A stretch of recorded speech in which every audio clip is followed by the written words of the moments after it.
I think the miter saw might be one of the most underutilized tools in woodworking. Most people just use it to cut boards to length, but there's a lot more you can do with it. So the plan with this video was to show off a few different cutting board designs that you can make using mostly just the miter saw, to show you all the cool and sometimes slightly dumb things you can do with it. But obviously projects never go to plan, at least mine don't. So when I finally got around to starting this video, I went to make my first cut on my Hercules, and the saw died on me.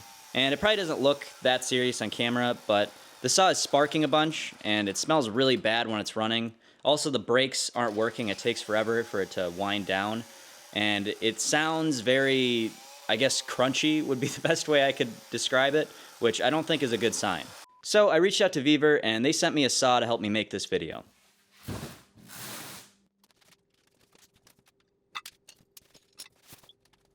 Now, in return for the free saw, I agreed to give them a quick review, so here it is. The Weaver is not as nice as the Hercules, but it's definitely not bad either. It has most of the same features as the Hercules. It has a 13.5-inch max cut width. It cuts 50 degrees in both directions.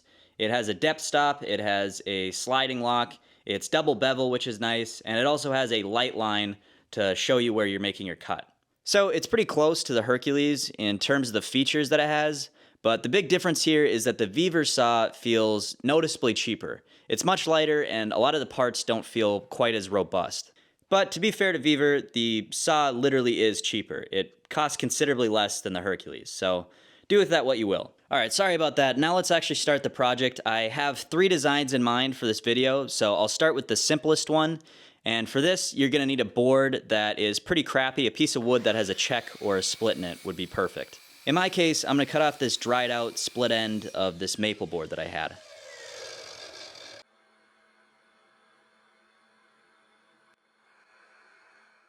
And now I'm going to mark out a bunch of X's over the split that I can carve out with my miter saw and make some decorational bow ties to make the split look more like a feature.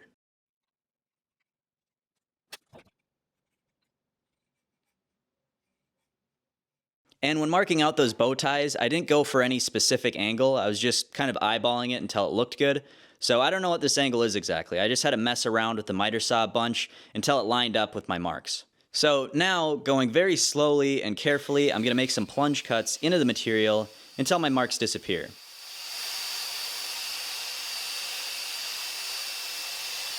This is a 12-inch miter saw, so it is a little bit difficult to be precise with such a big blade. So if you have a smaller miter saw, this might actually work a lot better.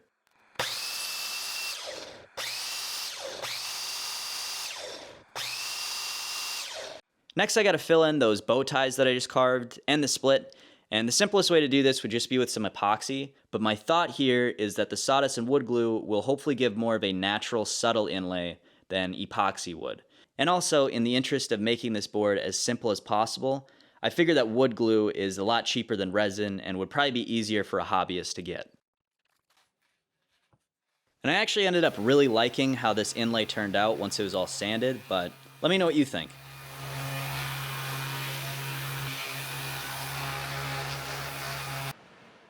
Now this cutting board still needs some handles, so I'm going to go back to the miter saw and I'm going to mess around with the depth stop and the sliding lock on the blade until it's centered on the board and it's at a depth that I like. So once the saw is all locked in place how I want it set up, I can carve out a handle on either side of the saw and I'll know that those 2 handles will look the same.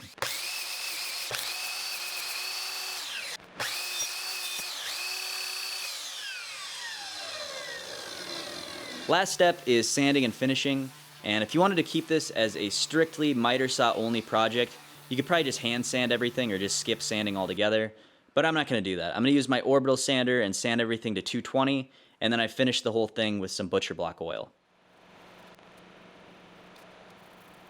And there you go, you got a pretty nice looking cutting board using almost just your miter saw, and it's a good way to use up some bad wood.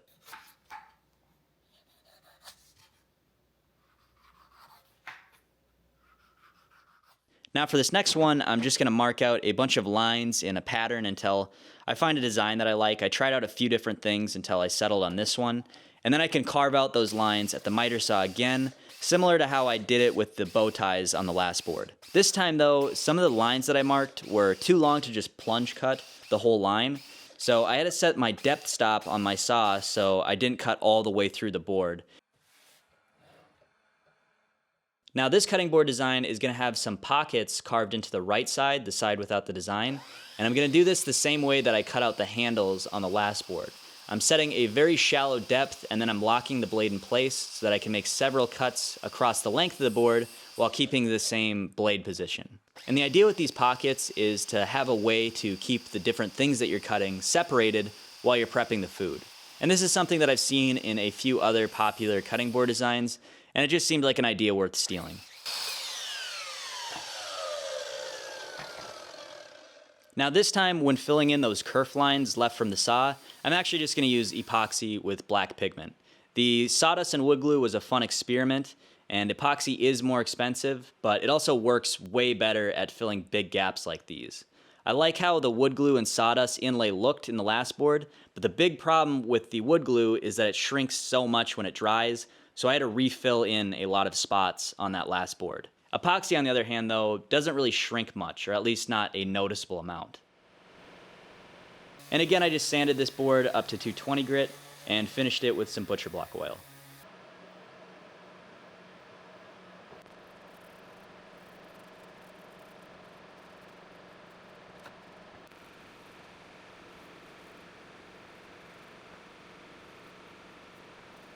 So let me know what you think about this one. I really like the pockets on this board, but overall I like the bow tie design better.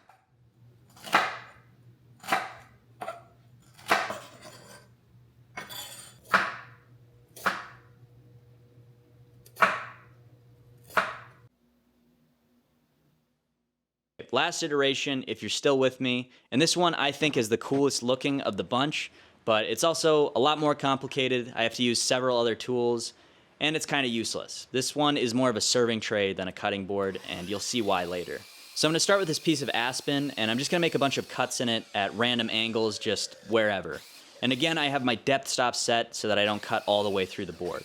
Really, the only thing that I'm trying to be aware of when making these cuts is not letting the lines intersect yet. Now I'm going to rip down a bunch of really thin walnut strips to fit into those cuts that I made in the aspen. And once I have all those cuts filled, I'm going to trim the ends flush and repeat the whole process again, making more cuts intersecting that first set of inlays.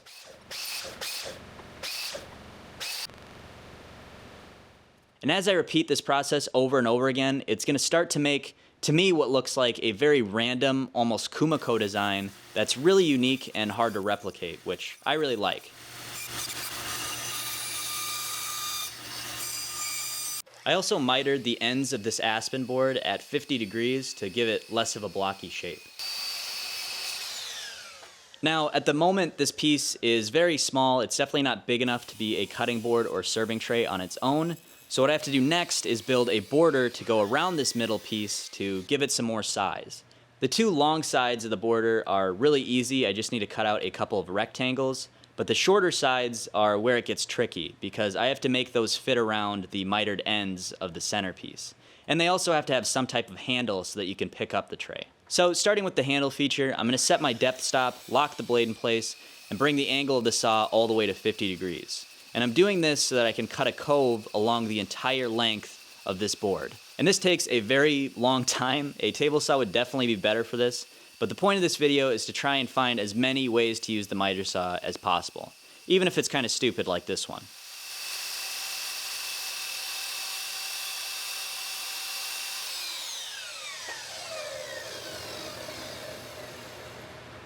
Alright, so I have the cove handles carved out, and now to make these shorter sides fit around that mitered profile of the middle piece, I'm going to have to bevel my saw and set the depth stop so I can notch out a matching profile to fit.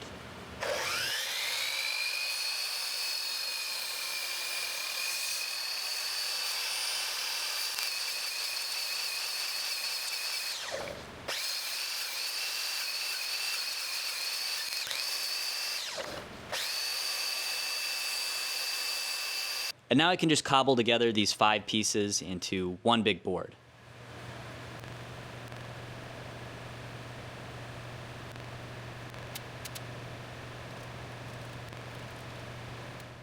There's a bunch of dried glue left over from gluing in all those walnut strips, and it was going to be very hard and time consuming to try and chisel out all that glue from every little nook and cranny here. So I went with a lazier solution, which is just to epoxy and texture the entire bottom of the tray to sort of camouflage any inconsistencies. And this was not my original vision for the board, but I actually ended up really liking how it looked.